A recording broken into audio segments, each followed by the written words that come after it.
And businesses across the U.S. are on a hiring spree as COVID-19 restrictions continue to ease and economic recovery gathers pace. Now, job openings are now up at record levels, but many employers are still struggling to find people to fill them. Here's William Denselow explaining from New York. Vivian Forte has been the owner of this restaurant on Manhattan's Upper West Side for 18 years. But this is a shift like no other. I've never served a table before in my life, whereas today me and my manager serve the entire restaurant, all 160 seats. Before the pandemic, Forte could find last-minute staffing cover if someone called in sick. But now it's a struggle. Most of the people who work for me are in the arts, and they're just quite simply not in New York City. They won't come back until the industry is thriving. The fact that Broadway is opening here or a couple comedy clubs are opening there doesn't matter. It's a highly competitive city, and until there really is a baseline of artistic activity again, the people who really fuel my business, they're just not going to return.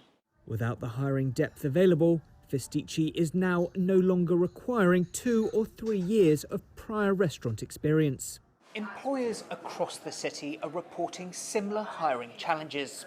According to a recent Brooklyn Chamber of Commerce survey, more than half of businesses in that borough said they were struggling to fill their staffing needs. There are now more than 9 million job openings in the US, a record high. But the chair of the Federal Reserve, Jerome Powell, says the COVID-19 pandemic is largely to blame. He says health concerns and unemployment benefits are contributing factors.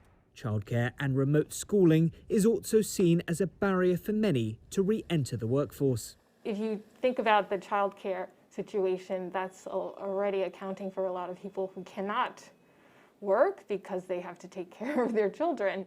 New York City's unemployment rate in April stood at over 11%. That's nearly double the national average. Jobs may be coming back, but economists warn it can take time to fill positions, especially after such a tumultuous year.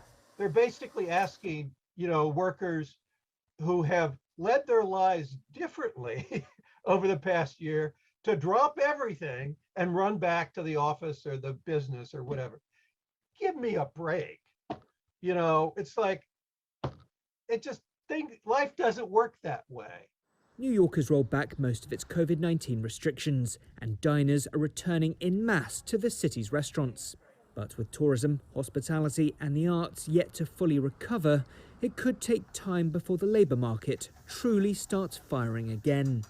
William Denselow, CGTN, New York.